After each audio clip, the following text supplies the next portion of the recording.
everybody, welcome back. Before we get started on my thrillers and dramas, I wanted to show you stuff that I left out. If you know me, I'm forever leaving something out of a video. But when I showed you my horror films, I did forget to show you this. You saw the other Blu-ray that had the custom cover art, the 35th anniversary edition. I do also have the digibook version of the 35th anniversary edition, so I didn't want to be remiss and not show you there. They got all messed up, don't even ask. This is what I'm talking about with this one is very prone to scratching, so be careful. So I had to set it aside till I can fix it up, which I will. But I wanted to show it to you because I love it. It was a lot of I won't say controversy, but people were split on this. A lot of people didn't like the cover art, which I love because it's exactly that. It's art. And this is a beautiful portrait, a beautiful artistic portrait, I think, and it just adds to the mystery of him. So I am a fan of it. So just share this with you real quick. That's the inside, the original poster. As everyone who is a fan knows. And just flip through this real quick. Oops. And I doing it with one hand. But yeah, this is a great collectible and a great addition to your movie collection if you love this film. There you go. And then the movie slips in there. So there you go. The next thing that I forgot to show you and pull, when I showed you the Asian horror film Recycle, again, like I mentioned to you before, whenever I want to add a foreign film to my collection, I try always first to get the actual foreign import, the original release, and this was the original release. When it first came out, it was only on DVD, so this is the import DVD that I have. I just combined the DVD with the Blu-ray, so it's in there, and I had to store it away. But I wanted to show you this because I combine all of my movies. If I already had the DVD, I always combine it when I get the Blu-ray. I combine it in the case, but I tend to separate out those DVDs and keep them out if the cover art is amazing and I love it. So this is one I did forget to show. I love this. Look how beautiful that is. It is so, I don't know, it has such a supernatural, mysterious feel to it, and you're like wondering what is going on here. I love it. So yeah, I just wanted to show you that real quick. So that's Recycle. And I forgot to show you this in my action, well, it was the action and superhero movies. This is I have the X2 X-Men United Blu-ray, as you saw, but this was what I had first, and this is what first came out, the DVD. And this is when Blu-rays, this is when steelbooks first started coming out, and of course back then they were only DVDs. I love this so much, which is why I'm keeping it, and I will always keep it. It's wonderful. I love it. If you feel it's like a matte finish to it, it's just a beautiful steelbook, and I'm show you the inside so you can see that. I'll have to take that out and show you, and then you have this insert, which I'll show you in a minute. But this is why I'm keeping it. Whoops. It's always hard doing this when you're looking through the camera. Okay. And so that's the inside. Beautiful. Beautiful. So let me get that back there. And this is the booklet that comes inside with that. It's really nice. Well, not booklet, but you know, the insert, which I love. It's wonderful. Okay, so now that I got those out of the way, let's get started on my thrillers and my dramas. Okay, first up, 10 Cloverfield Lane. Man, this movie, I really didn't know what to expect from this. Of course, when they first announced this, everyone was like, is this a sequel to Cloverfield? Like, no one really knew. Some people were like, no, it's a whole nother movie. And everybody's like, yeah, it is a sequel. It's like, I don't know. And after I'm watching it, I'm like, yeah, I think it is. But besides all of that, if Cloverfield never existed, this movie would stand alone on its own. This movie is an amazing thriller. It is a thriller. No, you would not see Cloverfield, and you didn't see Cloverfield in my collection. I enjoyed it, but I don't need to own it. I'm not a fan at all, really, of handheld camera films, found footage. I can't stand all that shaking and all that. It irritates me. I did see it and enjoyed it, but I wouldn't watch it again. But this movie is absolutely wonderful.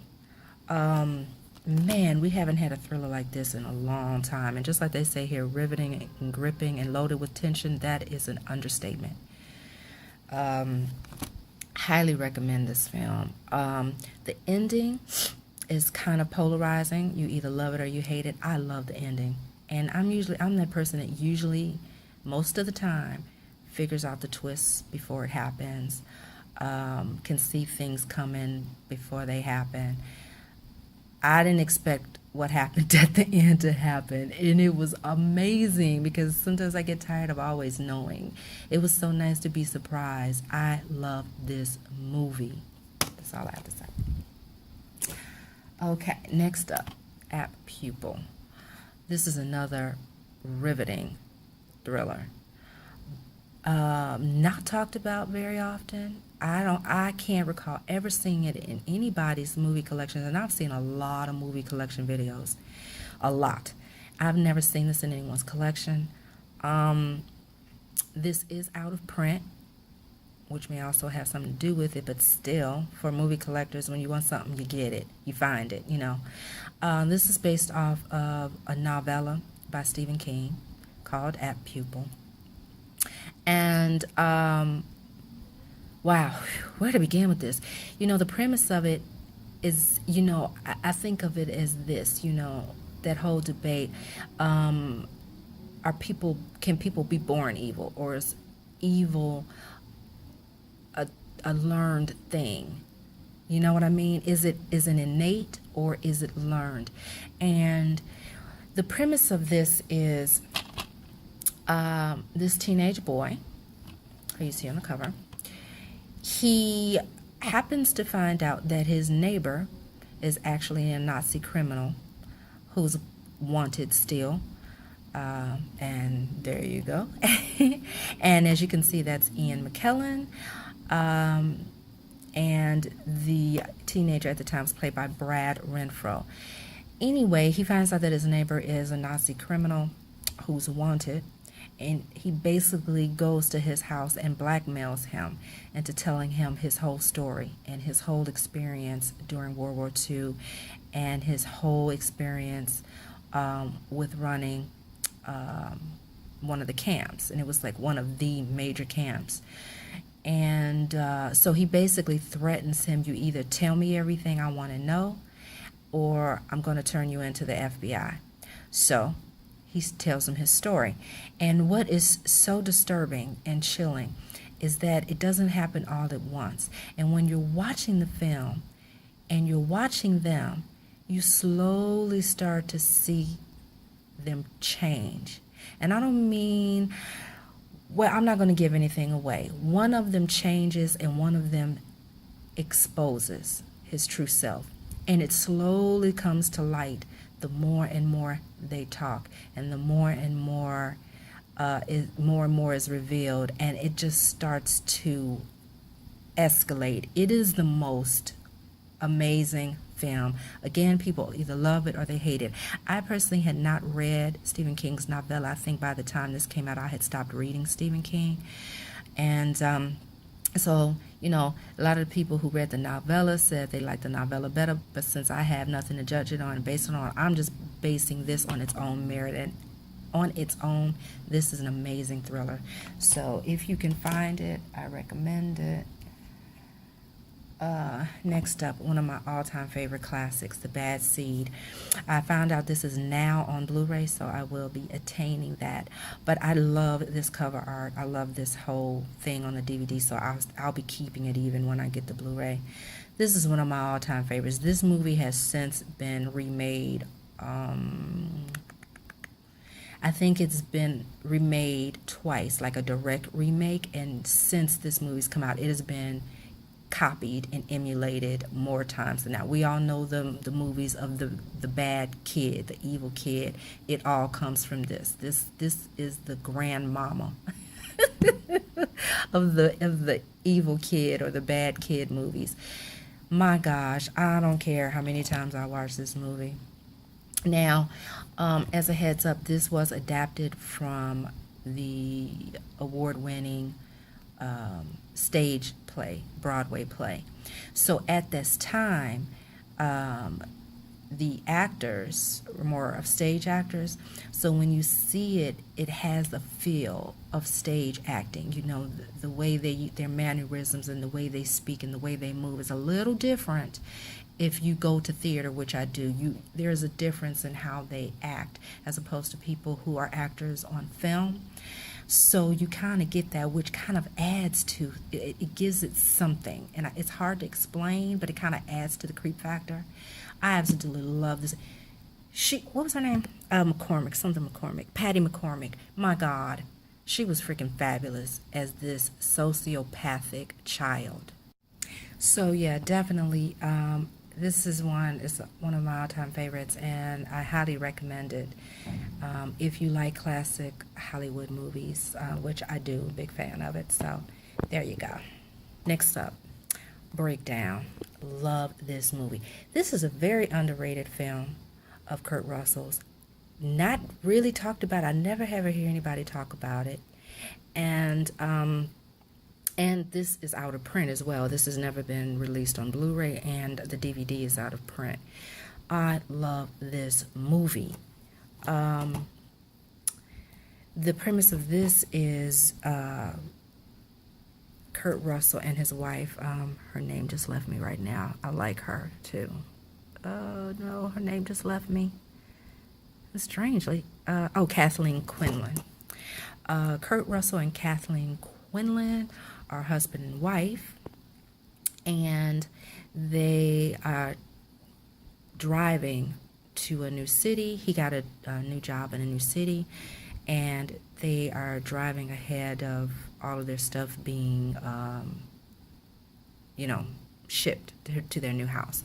So they're taking a road trip and driving there. While on the road, in the middle of nowhere, I believe they're driving through California, their SUV breaks down. A man comes by, offers to help. His wife rides with him to the nearest town where he said he was going to call. The guy is a truck driver, and he takes her to like the next stop, which is like a truck stop and a diner, where they were going to call to get a tow truck and then have his car towed in, because he didn't want to leave his new SUV on the road. He just bought it. He didn't want to leave it unescorted, because he didn't want it to get stolen or stripped or whatever. And time goes by. He waits. He falls asleep in the truck waiting for his wife to come back, or a tow truck, and neither one has come back. So, out of desperation, he checks under his hood again, and he sees a wire loose. He gets the car started back. He drives up to this pit stop, and his wife is nowhere to be found. The truck driver is nowhere to be found. Nobody in the diner has seen her or has seen this truck driver, and everyone is like, what are you talking about? So basically, panic sets in, anxiety sets in, fear sets in. Where the hell is his wife? Where is this truck driver? And then the thriller just escalates from there.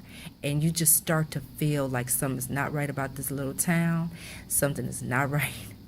Something is seriously going on. So, yeah, very, very underrated film. Man, like it says here, a tense, beautifully crafted, edge-of-your-seat thriller, which it truly is.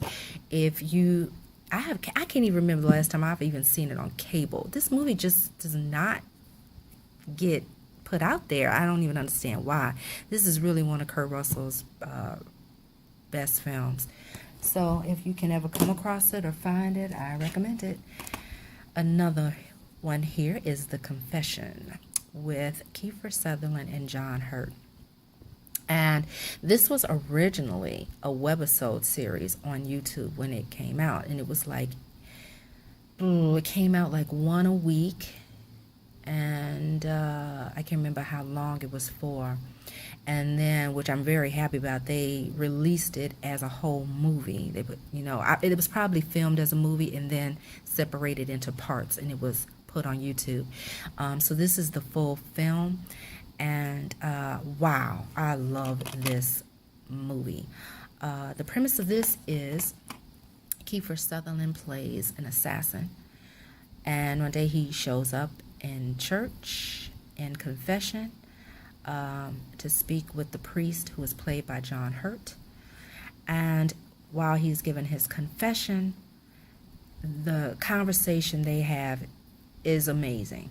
So while he's having this theological conversation and putting this priest to test, he's putting him through the motions, man. He's also sharing some of his assassinations, some of his kills, which by him sharing it, we get to see it. And he's sharing his story from how he became one up to now, up to the minute he walked into that confessional. It is the most riveting, engaging story. And we hadn't had a film set like this in a long time, because half of it obviously takes place with them in the confessional, and then everything else outside of that is shown in the flashbacks when he's talking about his life and his assassinations. Kiefer Sutherland and John Hurt were fabulous in this. So The Confession, if you come across it. Next up, another favorite classic, Dead Ringer, starring Bette Davis and Karl Malden and Peter Lawford. To know me is to know how much I love Bette Davis. She is my favorite classic Hollywood star. She was like one of my heroes, man, growing up, next to my mother.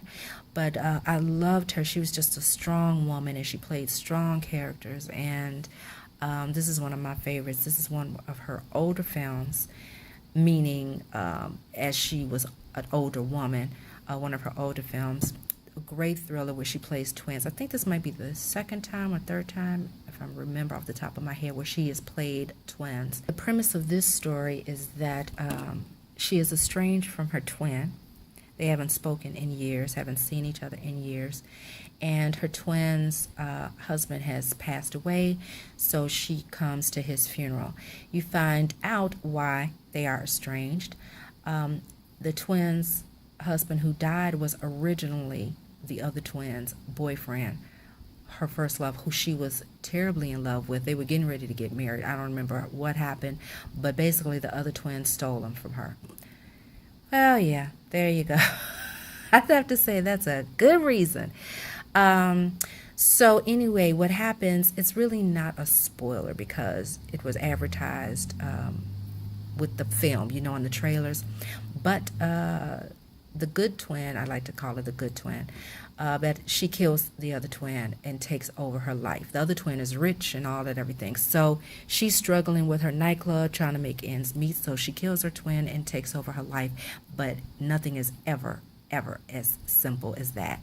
And you can't just jump into someone else's life, whether you're a twin or not, and think it's going to be easy breezy. Love this movie. Okay. Next up is The Deep, starring Robert Shaw, Jacqueline Bisset, and Nick Nolte.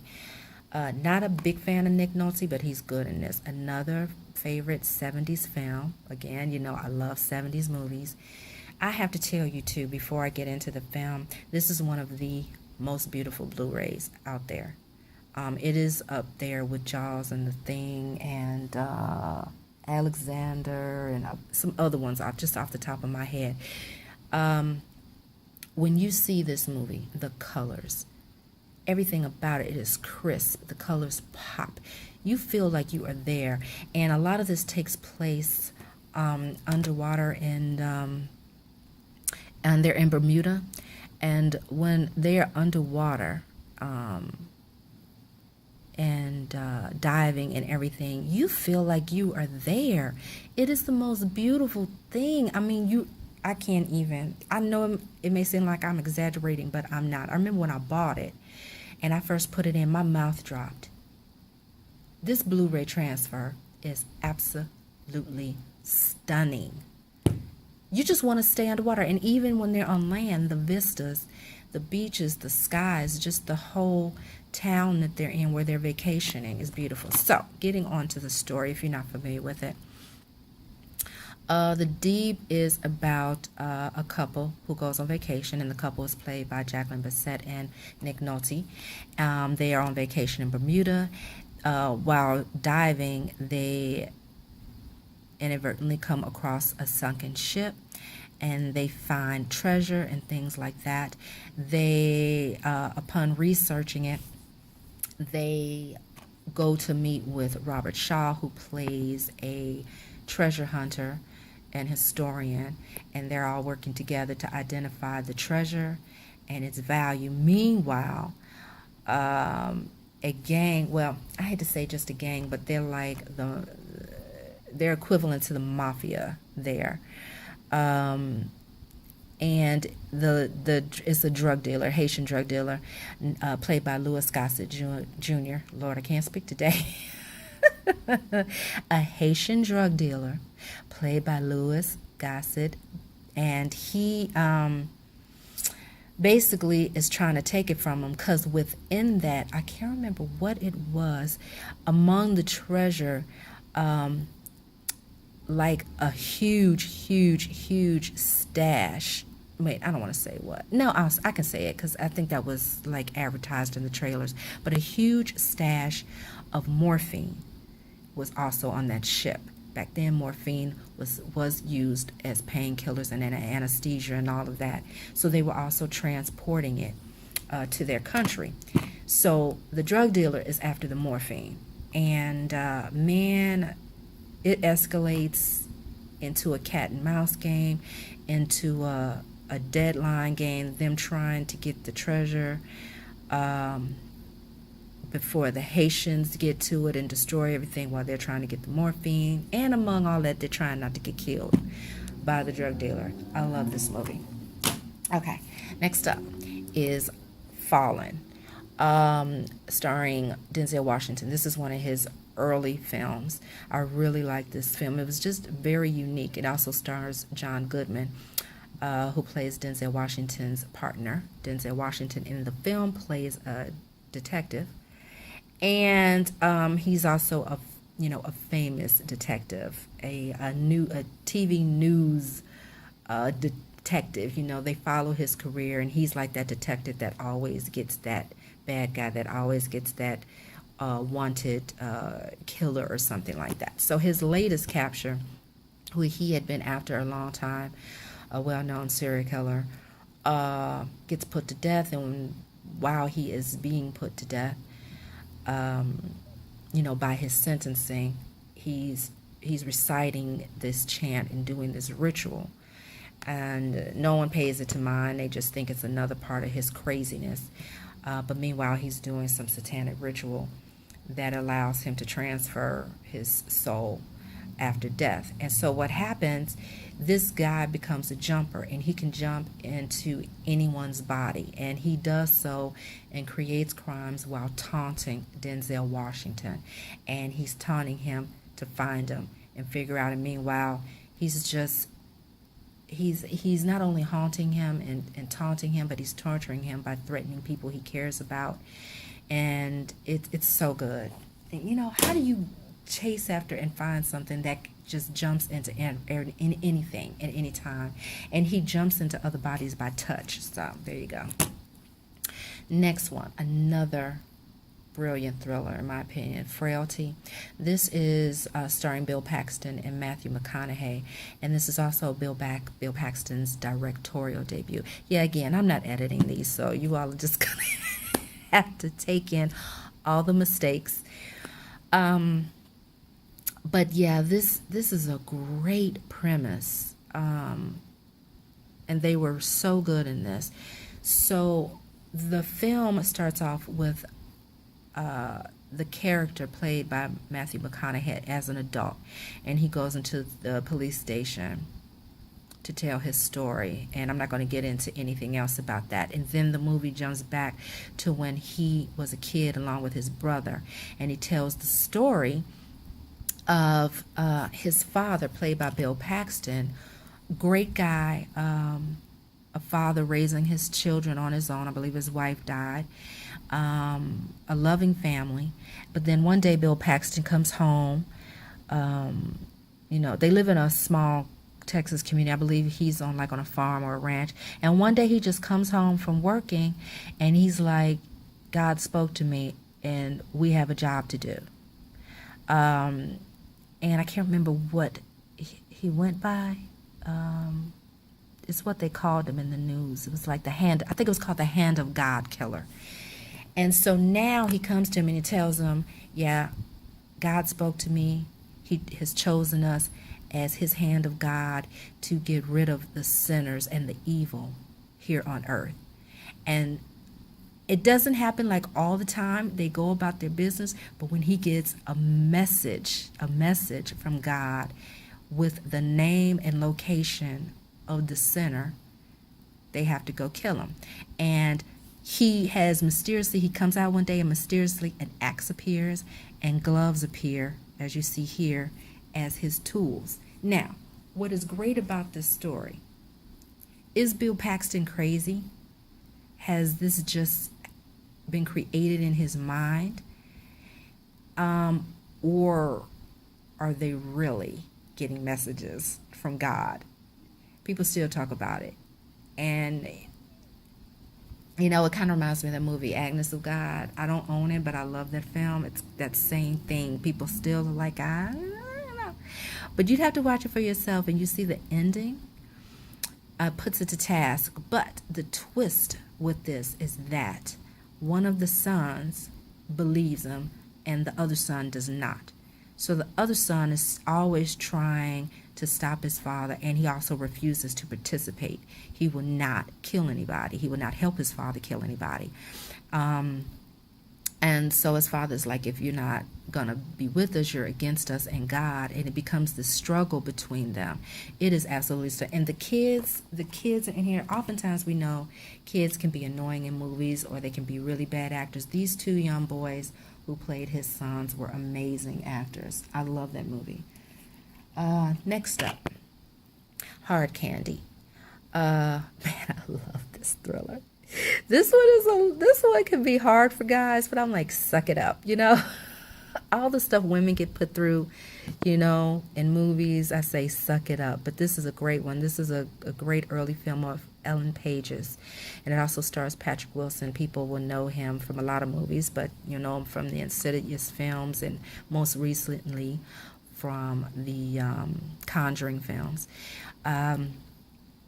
But okay, how can I give this summation without giving away too much? Because this is definitely one of those movies that you should not talk about too much, that you should not share too much.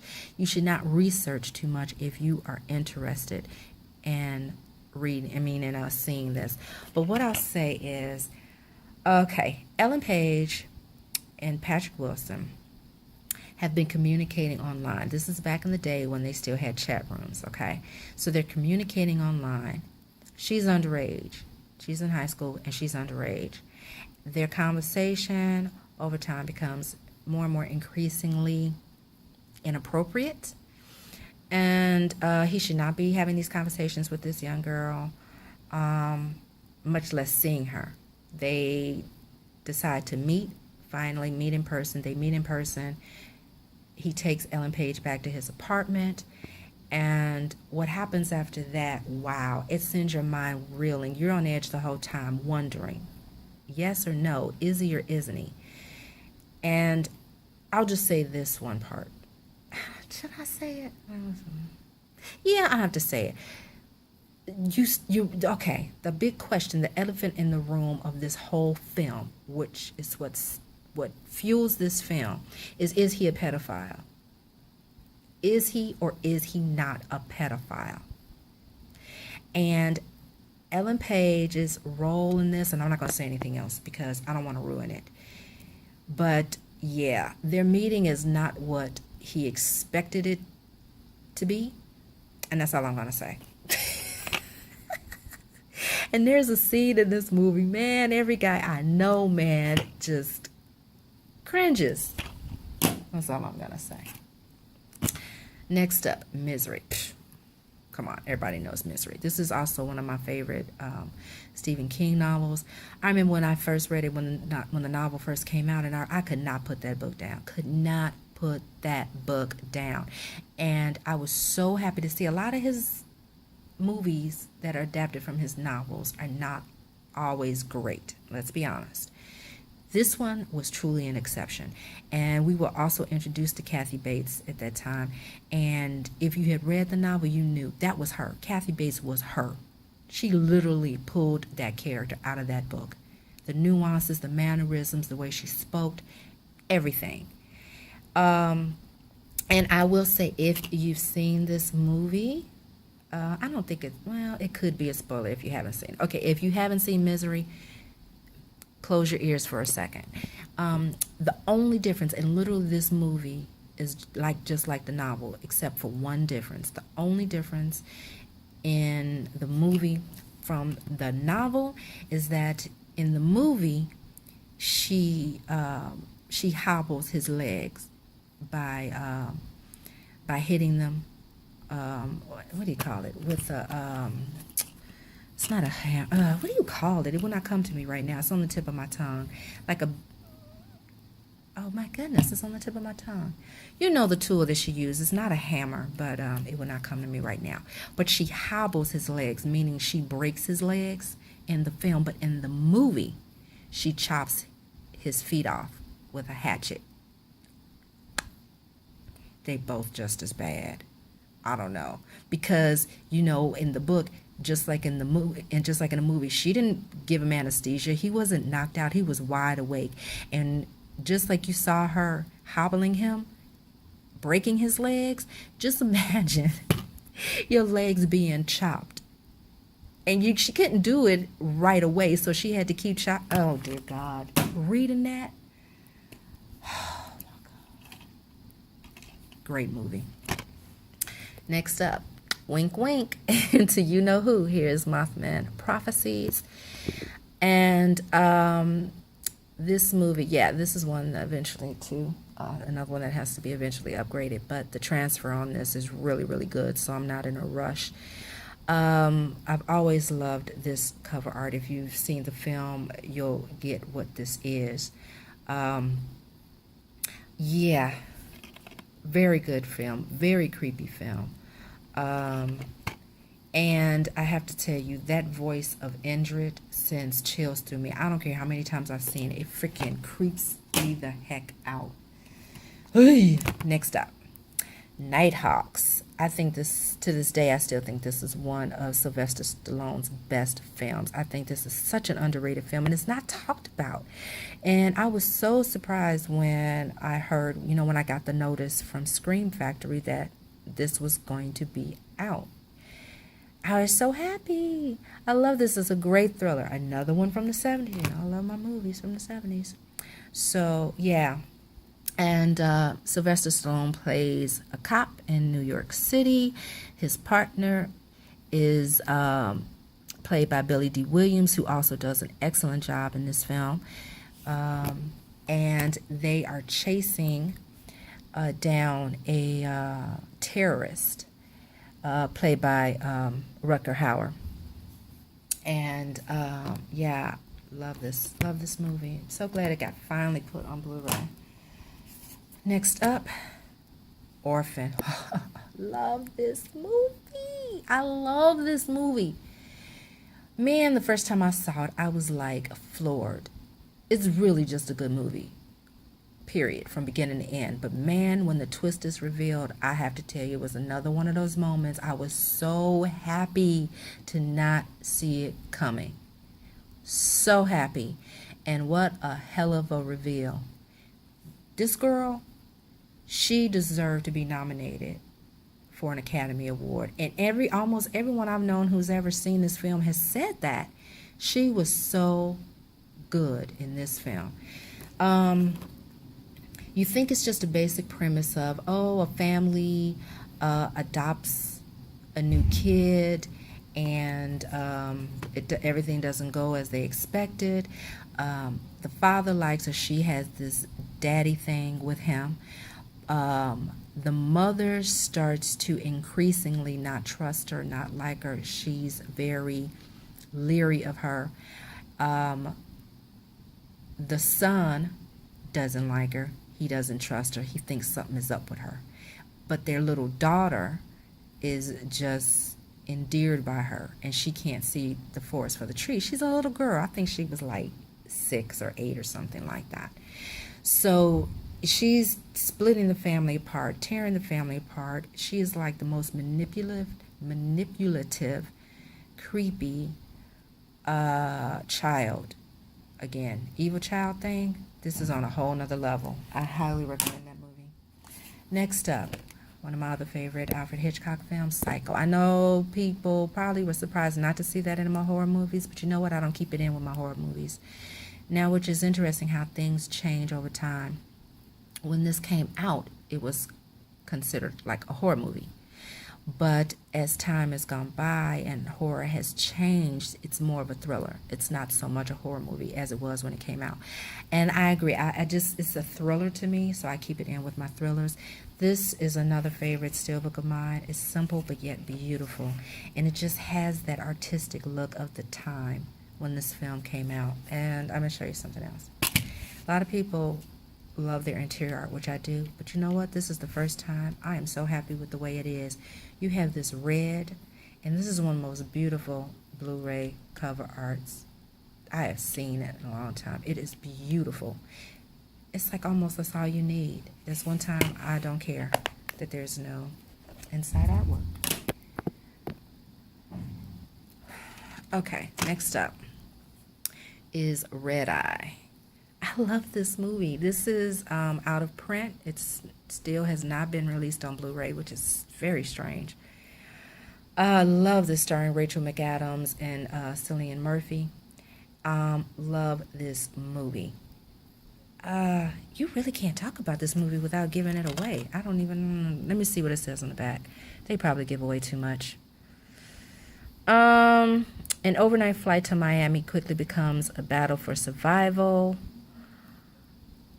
You know what? No, I'm not going to read anymore. I don't care. If you want to read more, because it gives it away. I'll just say this. She meets this stranger in the airport while waiting to get on her flight, which she finds he's on the same flight. And not only does she find that he's on the same flight, he's sitting next to her. They've clicked, they've hit it off. You know, while they're sitting, waiting, talking, eating, drinking, waiting for their flight, you know, you kind of feel like, hey, they may have something there. They may hook up later, you know. But they get on the plane takes off. Yeah. And it all kind of goes to hell. And it is edge of your seat. And it just escalates. And you're like, she's stuck on this plane. What can you do? Where can you go? It is so good. I love this movie, and I just do not understand why it's not on Blu-ray yet. But luckily, it's a great transfer on the DVD. So, Redeye. Next up is Saw. This is the only one I own. I love this movie. The first Saw was a legit thriller. An excellent film, a thriller.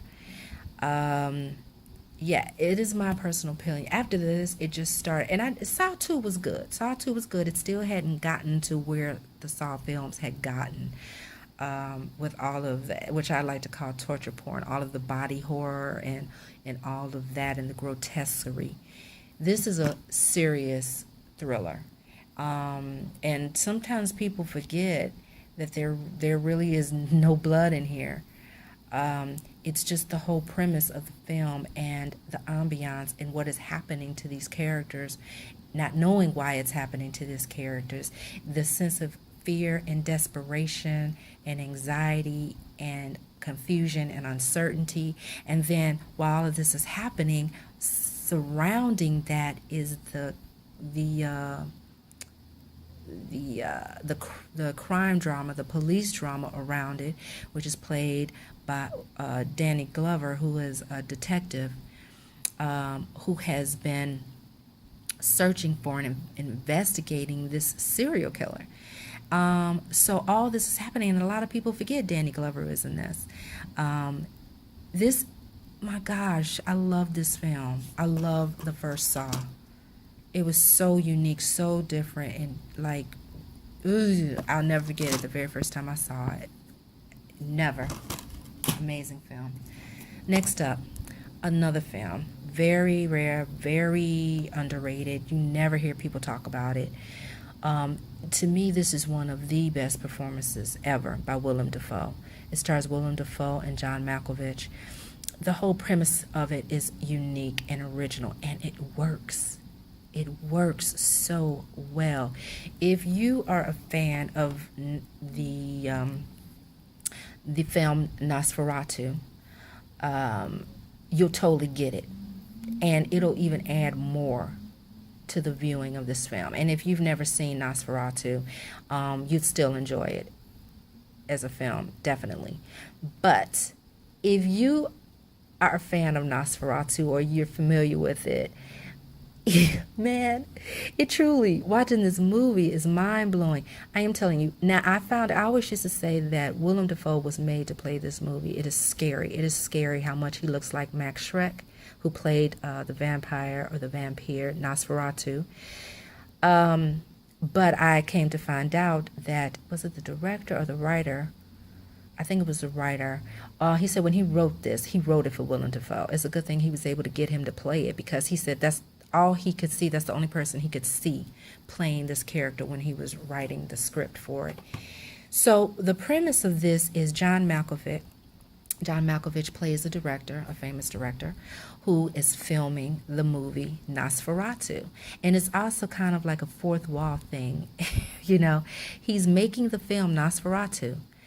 And he finds this character actor, Max Schreck, to play the vampire in Nosferatu. The twist of it that the crew doesn't know and no one else knows is that Max Schreck really is a vampire. Because if you've seen the movie, everyone you go, that dude is straight creepy. He does not look like a normal human. He looks like a vampire, and that's also what made the movie so scary. And they play on that angle in this film, that Max Schreck really is a vampire. And the only person that knows it is the director, played by Willem Dafoe. Man, and he has his hands full with making this movie with a real vampire, and that's all I'm gonna say. I love this movie. And now what I think is funny, how they say it's shockingly funny, I don't agree with that. I don't agree with that statement at all, because it has its moments of dark humor, but this is not a comedy. This is a drama that has moments of dark humor, and the dark humor comes from the moments of irony with the fact that he really is a vampire and no one else knows it. That's where it comes from. It's not a comedy. So please do not go by this comment. Every time I see it, I'm like, did you see the same movie? So, whatever. Okay, next up is The Skeleton Key. I love this movie. Another underrated film, in my opinion. And I also think this is one of Kate Hudson's best performances. And this is a great, great looking film. Just the atmosphere and the ambiance and the location, and oh man, I love everything about it. John Hurt is in this as well, and this shows you someone's acting chops. The man does not speak in the whole movie, and when you can relate fear and tension without speaking, and you're just using your eyes and your body language and your mannerisms, that's an actor. John Hurt played the hell out of this role in this film. Everybody did an excellent job in this film. And if you're not familiar with it, I'll just say Kate Hudson plays a health caregiver who gets fed up with her job at the hospitals because of people's lack of compassion, consideration for the elderly people. So Kate Hudson takes this job after she quits.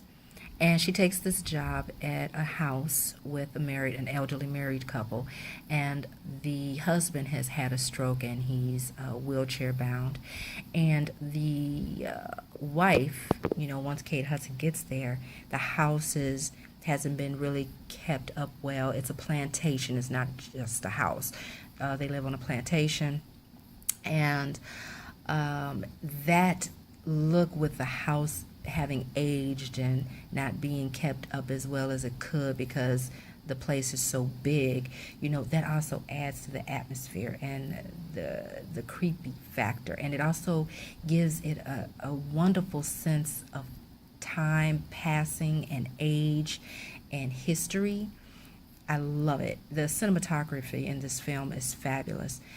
So anyway, Kate Hudson gets there and the wife tells her that the place is haunted. I'm just cutting it to the crust of things, paraphrasing, but she tells her that the place is haunted, that the ghost there is what caused her husband's stroke, and Kate Hudson doesn't believe her because Kate Hudson is a skeptic. Her character is a skeptic. She doesn't believe in ghosts and spirits and hauntings and haunted places. So you have that conflict in the space where the wife is like, yeah, okay, well, whatever, you can believe what you want because this is what's happening here.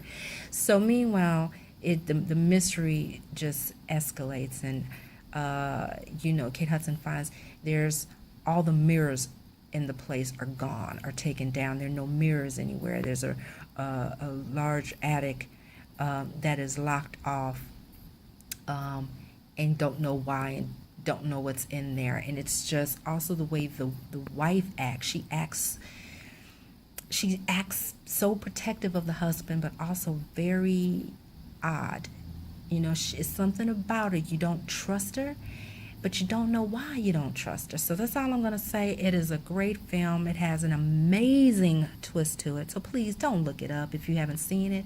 Don't ask about it. Don't research it. Just watch the movie. It is such a good movie, and it's such an underrated film. Love it. I've seen it too many times to count. Just wanted to show you this too. I keep the DVD of it because I don't know if it's going to show up here on camera. It has this beautiful goldish tone. I don't even know how to explain it, but it's such a beautiful slipcover, and you get the full picture of it. I love it. So it's like this beautiful sheen and shine to it. So yeah, I keep that. Okay, and here we have Whatever Happened to Baby Jane, another favorite of mine from Joan Crawford. There's still a few of her ones, when she was younger that I still have to get around and get in there on my list because I was waiting to see if they were going to come out on Blu-ray. So yeah, there are a few Bette Davis films here that are missing, but this is another favorite, Whatever Happened to Baby Jane, which is now on a Blu-ray, which I have to get. But again, luckily, it is a beautiful DVD transfer. So this movie is phenomenal. It also is infamous because in real life, two of the top classic Hollywood actors, Bette Davis and Joan Crawford, could not stand each other. They had they could not stand each other. That's all I'm going to say. It was well known by the media. It was well known by all of the actors in Hollywood. They never kept it concealed. They could not stand each other. So that truly adds to this film because it's about two sisters, one who resents the other. Bette Davis plays Baby Jane, and she totally despises and resents her sister, played by Joan Crawford. And the premise of the story, when they were young, Bette Davis's character, Baby Jane, was a famous vaudeville child actress. She was rich. She took care of the family. She paid the parents. She was the provider of the family. She was famous. Everything happened. But what happens to a lot of child actors, she grew up, times changed, vaudeville was no longer a thing. The movies became a thing. And so by the time the movies came out, her sister had gotten older, and then she became a movie star. So now all of the attention went to her, all of the fame went to her, and somewhere along the way, she mysteriously gets hit by a car. So now she's out of commission in a wheelchair, and now they live together in their old age. She's been taking care of her for years, and yeah, it's not good when you have a sibling who hates you, who is the only one that's taking care of you, controlling your health, controlling your living space, controlling your money. Yeah. And all I have to say, still to this day, I don't care how many times I see it, that one scene, man, when she's bringing her food, is she gets to the point where Joan Crawford just totally does not trust her. She just thinks any minute she's going to kill her now, and every time she brings her food, she thinks she's poisoning her, so she's scared to eat. And she's just starving. And I'm not going to say what happens, but it's just like one of my favorite lines, you know. When Joan Crawford says to Bette Davis, "Jane, if I wasn't in this chair," she's like, "But you are, Blanche. You are in the chair." And that's just like the pivot moment in the scene where it's like, you know what? She has no control. She's screwed. Love that movie. Okay, next up we have Alexander Revisited, the Final Cut. I love this film. I love this film. I'm not a fan of Colin Farrell. Like, this is the only movie of his I really like. Well, there's one other one he's in, but he's not the lead that I have. But I love this movie. He was really good in this. I will give him that. Like I say, I will always give credit where credit is due. He was very good as Alexander. Now, this film is by Oliver Stone. The original was just called Alexander, the film that was released in theaters, and I saw it. And I wasn't in love with it, but I liked it. And I remember watching it going, there's something about this film, whether it's the editing or something is missing. You can tell it just didn't flow like it should have. And then when it came out on video, there was a director's cut. It was Alexander, the director's cut. And I never did get around to seeing that. I just didn't. Then sometime later, Oliver Stone did a third and final cut of the film, which is this, Alexander Revisited, the Final Cut. And he says that this is the final cut, that this is his true vision. This is how the film was supposed to be, how he saw it, how he wanted it to be, and this is what makes him happy. So he's now done with reworking the movie, and I totally agree. This is the version to own. If you like the movie in the theater, you will absolutely love it now after watching this. If you already loved it, this will put it over the top for you. The editing is outstanding. He changed, the editing was changed up, the way the story flowed changed, the way the story was told has changed. The opening has changed. He's added captions to like battle scenes and to when he went to different countries to conquer them, because if you're not familiar with history or familiar with Alexander's history, you didn't know exactly where he was and where it fit in the timeline. So now you know you have the timeline. This is phenomenal. This is phenomenal, and this is the version that Oliver Stone has a right to be proud of. I've watched this so many times, and it has now become one of my favorite films. This right here, this is the one to own. Next up, Almost Famous. This is, I think, the second best performance by Kate Hudson. I love this. This is the director's edition, which is called the bootleg cut. And I love this movie. I love this movie. Again, I love stuff about the 70s, and I love classic rock, and I just love this version. I love this movie. Totally charming, and love this movie. I don't know what else to say. Next up, one of my another all-time favorite films, Apocalypto.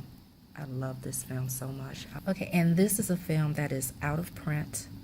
I also have the initial Blu-ray, which was out of print, but I just didn't pull it. This is the Zavi Steelbook now, which is also sold out and out of print. man, good luck with finding either one of them these days, the regular Blu-ray or this Steelbook Blu-ray. Love this movie, and I love this Steelbook. My God, Mel Gibson had a vision and he followed through. This movie is just authentic. Like I've mentioned before, I have a affinity for history. I'm like I'm a big history buff, world history, ancient history, and I had always been intrigued and studied also the Mayans and the Aztecs and all of that. So I'm already familiar with the culture, and to see it come to life, my mind was blown. Mel Gibson, man, he knocked this out of the water. I've never seen anything like it. The colors, the culture, the different tribes, the pyramids, the language, the authenticity of this film is mind-blowing. How they all spoke the authentic language. Just this movie and just the whole story. But share this with you. The men are just phenomenal. Everyone was phenomenal. The cast was phenomenal. And the main character and his love and loyalty to his family and his friends and his tribe, and you're totally in love with him and his wife and his little son. And I love this movie. I just don't even know what else to say, but I love this movie and I love this Steelbook. It's one of my favorites. Next up is Bury My Heart at Wounded Knee. This is a novel. It's based off the novel. This is a novel I still have not been able to get through. My mom has had it since forever. It came out, I can't remember when, a long time ago. And I just cried too much. You know, part of my heritage is Native American, Cherokee and Blackfeet. And so anything dealing with the truth of the events and the truth of the treatment and the history, just the history in general and the culture of Native Americans is very close to my heart. And to see what they did with this, this was an HBO film, and it's phenomenal. It's phenomenal. And that's all I can say. Considering the book itself is thick. It's a nonfiction book, obviously, Bury My Heart at Wounded Knee, and it's thick. It's like, I don't know, that thick. So there was no way they were going to be able to fit everything in. They did the best they could with pinpointing some of the many major events and basically getting the gist across of what led up to the horrors that happened at Wounded Knee. Beautifully acted. It stars Aidan Quinn, Adam Beach, Anna Paquin, August Schillenberg, and it's authentic. The Indians are real Native Americans. Novel idea, right? They're real Native Americans. They're speaking authentic Native American language. I love HBO. HBO never goes. I love them. I am a big fan of their films over the years. They do it right. Oops. Here's one. Yeah, again.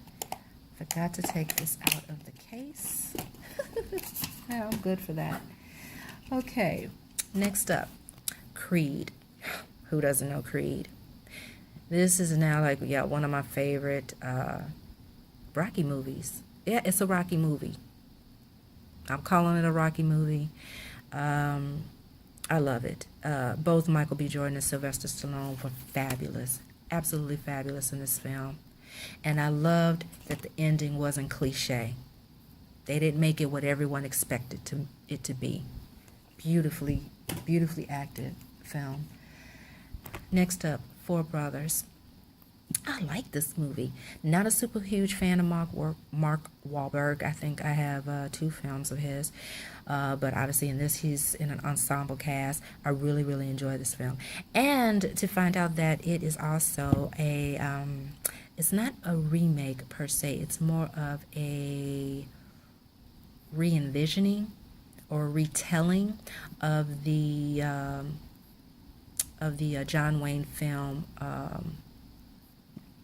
Damn, I just went blank. The Sons of Katie Elder. Goodness gracious. Yeah, The Sons of Katie Elder. So this is great. So this is like a contemporary urban retelling of John Wayne's The Sons of Katie Elder. Love this story. Very good film. Next up, Godfather, of course. Don't even have to say anything about it. That's it. I don't own Godfather 2. I don't own Godfather 3 either. That's just me. I don't own Godfather 2 yet. I love it, of course, but this is my all-time favorite. I will eventually get around to getting it, but it's not a necessity for me right now. Next up, In the Heat of the Night. Love Sidney Poitier. Love Sidney Poitier. There are a couple more of his movies I do have to get. I was hoping, I didn't get them yet because I was hoping to see if they would come out on Blu-ray. But I do have another one that's on DVD, but I'll get around to that. But anyway, In the Heat of the Night, classic film. We all know that. They call me Mr. Tibbs. Like, you tell them. Classic. Rod Steiger, Sidney Poitier. Excellent film. Next up, the French film, The Untouchables. Oh my God, I love this movie. I love this movie thanks to a very good friend of mine who told me about it when it came out, and when it came out in France, and then when it came out here in the States, I got it as soon as it came out. This is such a charming, endearing, funny, heart-wrenching film based on a true story, a true story. Not inspired by, this is a true story about a rich man who is, I believe he was wheelchair bound, if I believe, and he just was depressed and cranky and miserable because he couldn't do the things he wanted to do, and he was just unhappy with his existence. And then this guy comes along to become like his companion and assistant and to help him out, and he's just full of life. And you know, he's from the hood, he doesn't have money, he's just a regular guy, and these two different worlds come together and they become best friends, and then they just become family. And he exposes him to things he never knew existed, and he exposes him to the world, and he exposes him to living and to life, and he makes him happy again. And oh my God, I love this movie. Totally fabulous film. Okay. Another favorite of mine, King Arthur, and another favorite steelbook of mine in my collection. Love this movie. Love this movie. The angle they took on this film, which I loved, is the recent learning truth of King Arthur, that he actually was Roman. And what I love about it is they focus on him and his Knights of the Round Table. And it shows how they were chosen and how they were pulled as young boys from their tribes, from all cultures, and how they were raised and trained as warriors all of their life, and all they knew at that point was each other, and they became their families since they were all taken from their families. And it's like a law or something, like every few years their tribes or their villages and everything, their villages are visited, and the young boys are taken for this sole purpose. And Arthur is their leader. Whoops. And let me see the inside. And it basically centers around them. I absolutely adore every single one of the men in the Knights of the Round Table. And what I love about them, they made each one of them unique in accent, in dress, in weapons that they use, in their skills. And I loved it because they made them all individual, all separate, and they all are reflective of the villages and the cultures that they come from. I love this movie. I think it is so underrated. The Last Samurai. This is my favorite Tom Cruise film. Adore this movie. And a lot of people are confused. A lot of people think The Last Samurai is Tom Cruise. No, The Last Samurai are actually the samurai.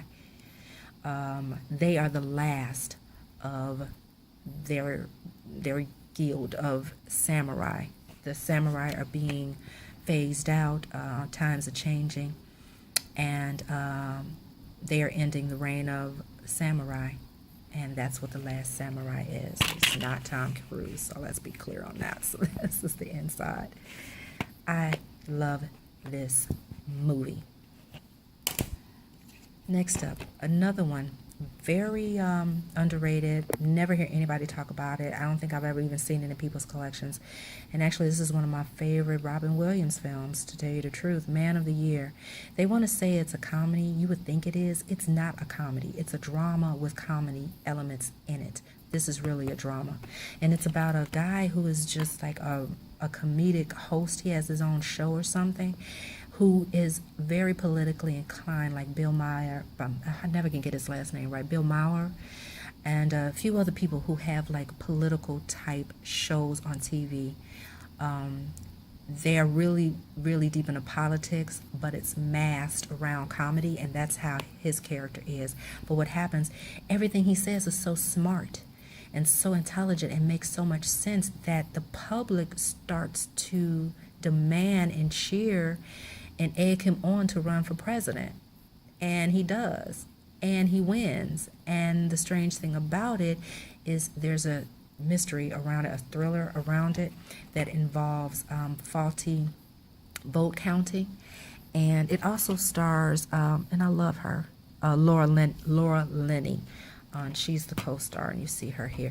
It starts off as a drama, and it turns into a fascinating thriller. It is so good. This movie is so underrated.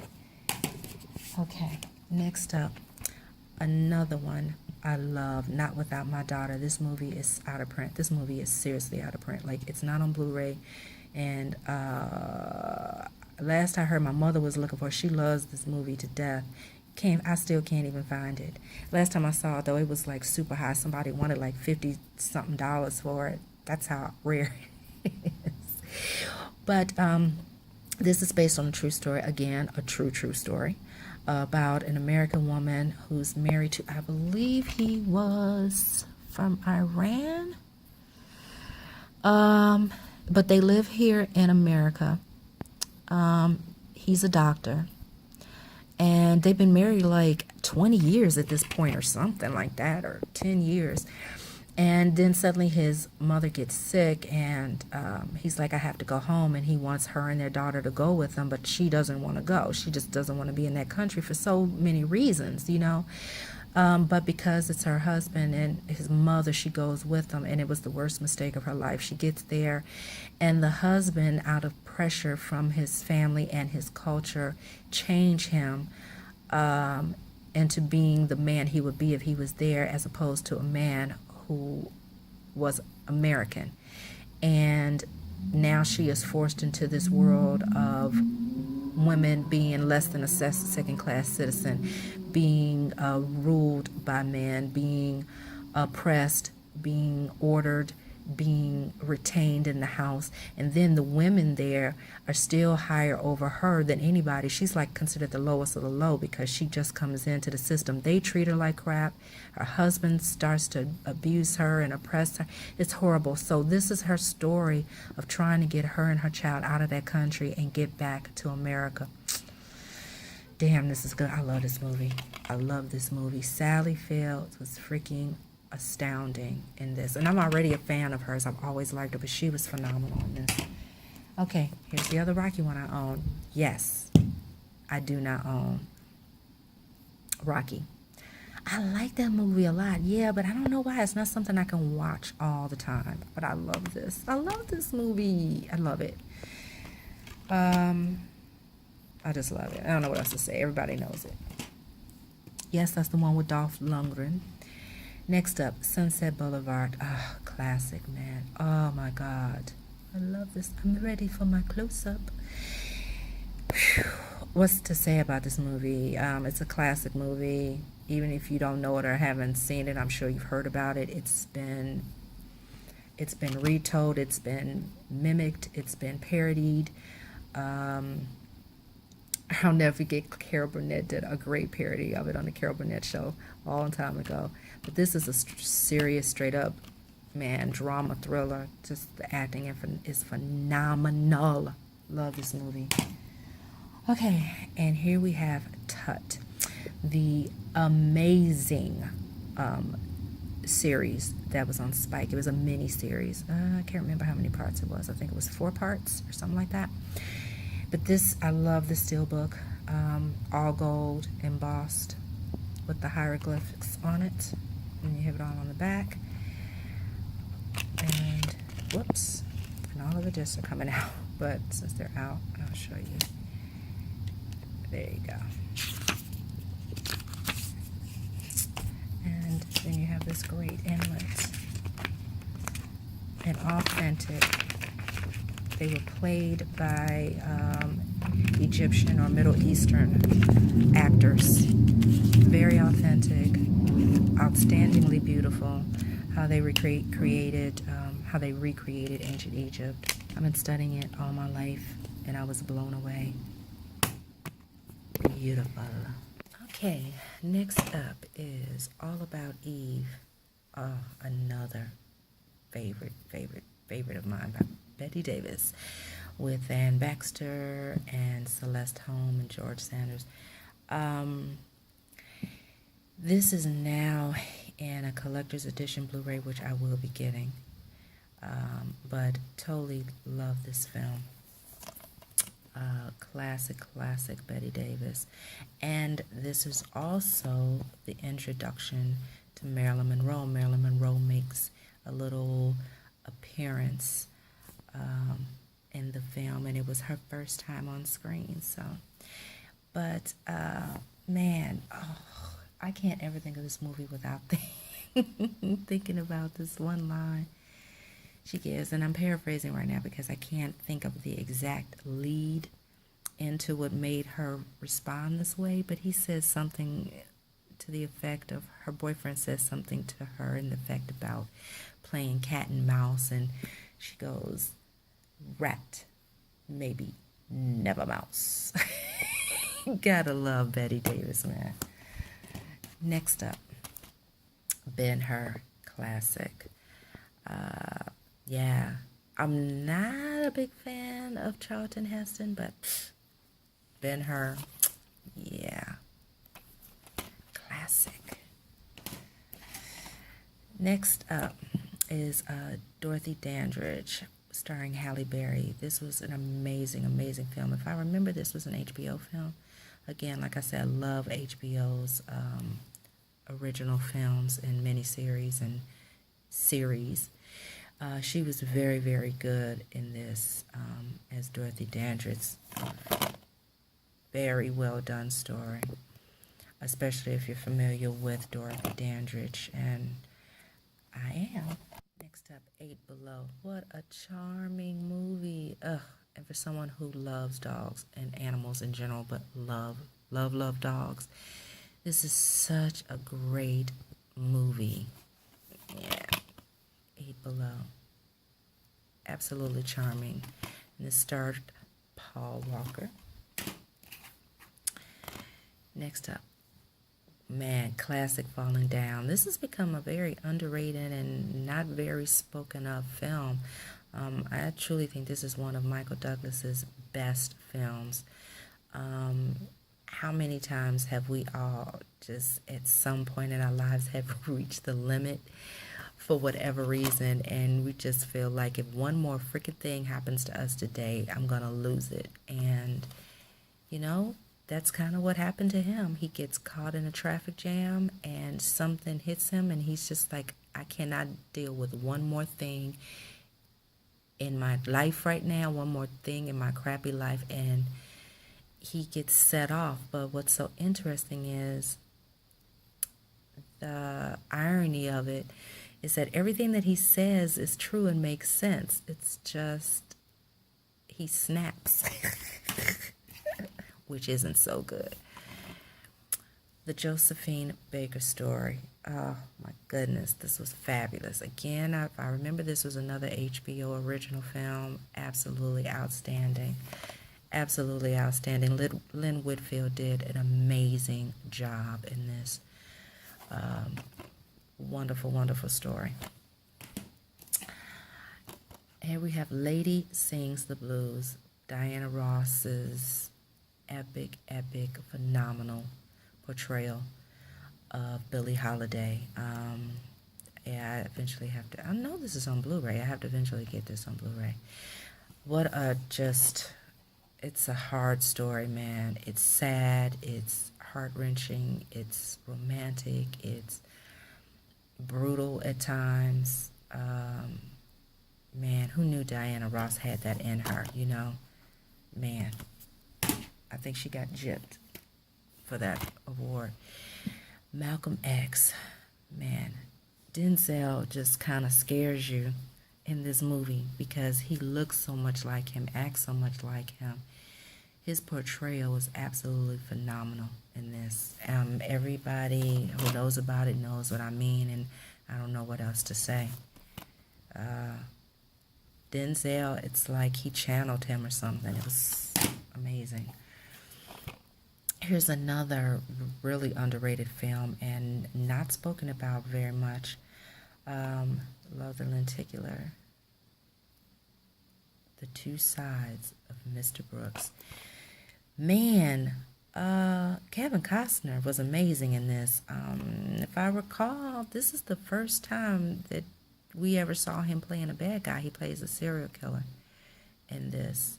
It also stars Demi Moore, Diane Cook, and William Hurt. And man, this is a great, great thriller. Kevin Costner was really good in this. It's a very understated serial killer. He's like, what makes it creepy is he's not like the crazy psychotic out there, you know, wearing a mask, a serial killer. This man has a great job, a great family, educated, blah, blah, blah, the whole deal. And, yeah, he's out there killing people, you know. Raisin in the Sun. Oh, man, another favorite Sidney Poitier film. This film still is not available on Blu-ray, which makes absolutely no sense to me. I am constantly, looking out for it. But for people who don't know, this film is a film adaptation of the Broadway play. And, wow. I love this film. I'm sorry, I just kind of went back into my thoughts. I love this film. Next up, Road to Perdition. A favorite Tom Hanks film of mine. Another one that's very underrated. And I also think that this is one of his best performances. And this is an earlier film, and I can still say that after the great career that he's had. We see him in a new light. Again, another time where an actor for the first time plays the bad guy, and he's not a super bad guy. It's played very understated, but he is like a hitman kind of assassin for Paul Newman, who is a mob boss. And if I can recall, it's like he's pretty much known him all his life. He grew up under his wing, so and things go bad. Things go really bad, and was something that Paul Newman's son does. And actually, it's an early entry of oh my goodness, his name just left me. Hold on. Oh my gosh, his name Daniel Craig. A very early entry. Daniel Craig plays Paul Newman's son, who was so busy trying to prove himself and be like his father and think he's better than he is. He creates problems, and Tom Hanks gets caught in the middle, and it affects the safety of his son, who witnesses something that he shouldn't have witnessed. And Jude Law also is in this, and actually he is very, very good in this. He also plays a hitman who gets sent after Tom Hanks and his son. And Jude Law is straight creepy in this, though. It's like he is definitely not right in the head. Excellent, underrated film. Technically, this, I guess it should be in musicals, but this is really a drama about musicians. So I don't know. It could go in either one. I don't know. This is a hard one to place, but anyway, it's in dramas. One of my all-time favorite miniseries. I'm not sure. I'll have to look. I hadn't thought about it in a long time. I have to look and see if this is available on Blu-ray. But this is a phenomenal miniseries about the Temptations. Oh my gosh, I love this miniseries. Just excellent. And then we have the Tuskegee Airmen. Just excellent. Again, this was another HBO original film. Love this story. Love this film. They were on point with the history. I know that. And yeah, I have a Tuskegee Airman in my family. So, well, he's not with us anymore, but yeah. So, very proud, and this is an excellent story. And why did I get married? I'm not a fan of Tyler Perry's films. I like this one. I found myself watching it all the time, every time it came on cable. And I'm just like, you know what? I need to have this. I really enjoy it. And I like it more every time I see it. Like, so that's like the only Tyler Perry film I have. Other ones tend to be too much. Okay, there you go. Thanks so much for hanging in there, and stay tuned for the next part. See you next time.